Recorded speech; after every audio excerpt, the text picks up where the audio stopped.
Jay Inslee, the governor of Washington State, I think in the little blurb I sent out said that we are the first generation to feel the sting of climate change and the last generation that can do something about it. And we have here in the room enough of a span of perhaps a larger generation between young people and old people to have a good conversation about all of that. What do you see the stakes are? What do you see as at risk or at stake in climate change? Our entire culture, as it is in our civilization, is at stake if we don't change the course of our policies and our actions. I think agriculture is a big one for me. I mean, now, even this summer, we're seeing California's in an awful drought. And, that's something that, affects the whole world. And I think that's a big one for me. It's just the lack of water on this planet. And the emphasis is on everything. Climate change is everything. And she goes through there and talks about globalization and NAFTA, income inequality, poverty. But she also ends, throughout her book, there's an optimistic note that this is an opportunity to not only deal with climate change, but to impact in a favorable way all these other issues that impoverish the world. One thing that strikes me is that the Western civilization, for the last 2,000 years has been in an offensive against the natural world and against indigenous peoples all over the world. And we've done it on this continent, we've done it in the Western Hemisphere. In some ways now, that offensive has been now monopolized by big corporations especially, and the impact now is being felt by everyone in the world, not just indigenous peoples.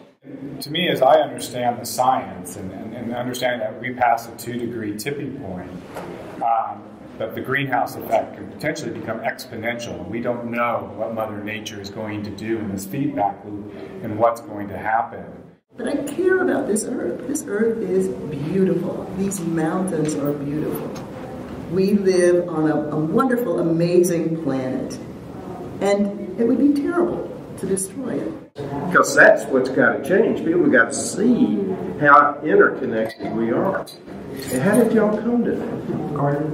I think that a big thing our generation is learning very quickly is that environmental justice is social justice. And so we see these instances like in our own backyard in North Carolina where we have coal ash spills where people do not have drinking water. And these are people out there who are dying. And like I think what was brought up earlier is that we are all insulated by our own privileges to have drinking water, but yet there are people out there that do not have clean drinking water, and these effects of climate change are happening right now, and they're taking lives. What do you expect from us? I mean, we're a group of people who have mostly completed our careers, but we have a lot of resources in many ways. We have physical resources, we have other kinds of resources. What do you expect from us with regard to climate change? And I want to ask the same question of older folks as well. What do you expect of the younger generation? Well, like I was going to say, I was really lucky because I was raised by a family who has been a part of this movement since the 70s. So, like you were saying, with the a lot of low-income communities have never been into Brevard and seen the waterfalls. They've never been connected to this. And but to answer your question, I think most people your age hold most of the power in creating policies that can help alleviate some of these problems, and I guess, money and power. Exercise that power, whatever that means. I think the older generation can help us by mentoring young people, like sharing their experiences that you had maybe when the crisis didn't seem as pressuring, and how you let that pressure build up over time, and kind of, I guess, just maybe spark interest in younger people that may not be on board. In the 60s, many of us put our bodies on the line. The civil rights movement, the anti-war movement, the WOMS movement. And there are issues now. I mean, we talk about the Duke Powers, shareholder meetings, divestment.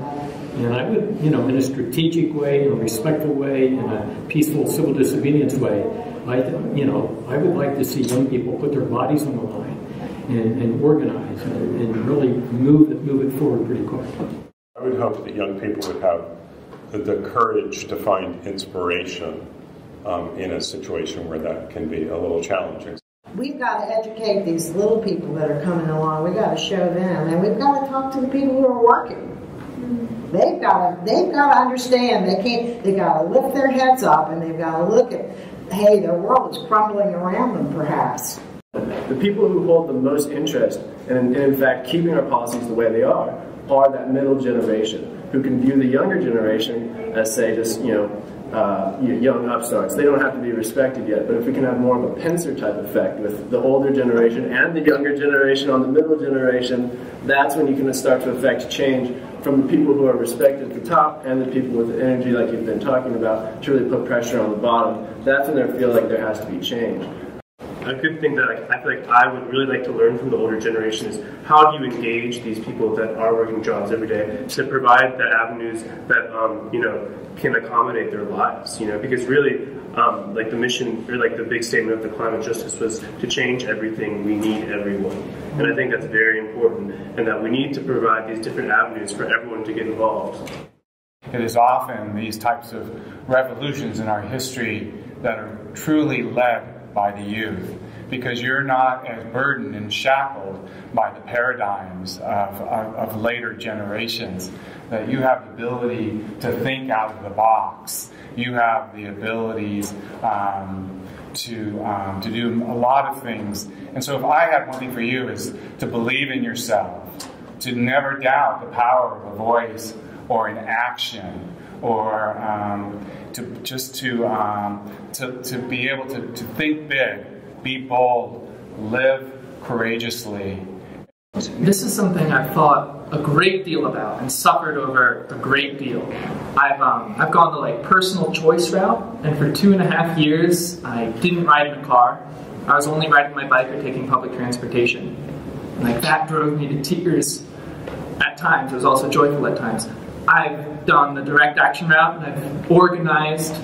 I was part of a court team that got 300 some young people arrested in front of the White House to protest the Keystone XL pipeline. And I've also been involved in policy work. And I think the most important message is that to win this fight, we need to have soldiers on every front, and that we can't have one tactic bashing another. That we can't stand in a circle and fire. So whatever it is you feel most called to do, go out and do it to the best of your ability. And I think we all have to recognize where our talents lie and where our passions lie. And when you understand yourself and where your talents are and where your passions are, that's where you should put your energy. I'm just struck. I was sitting here thinking how much I'm learning by being in this conversation. Because I'm with conversation with people that I don't run into. But it was structured in a way to do that. So I'm going to leave a little more aware of who I choose to really try to understand and listen to. Strategy, because it's easy to go out there every day, and stand on a soapbox and talk to whoever you can. But really, we have to be smart with our time, and we have to be strategic. And so we really need to be organized in the way that we invest our energy in bringing about the most change, because that's how revolutions happen, is being realistic about who your sphere of influence is and doing the most you can in that sphere. To solve this problem, one part of it is sacrifice. We need to make sacrifice for the whole a noble thing again. We've been there before in our history. I'm not sure how to get back to that.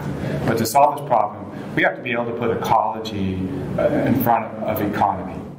If you look at a battery of polls, approximately 70% of Americans support government action to limit greenhouse gas emissions, to reduce greenhouse gas emissions.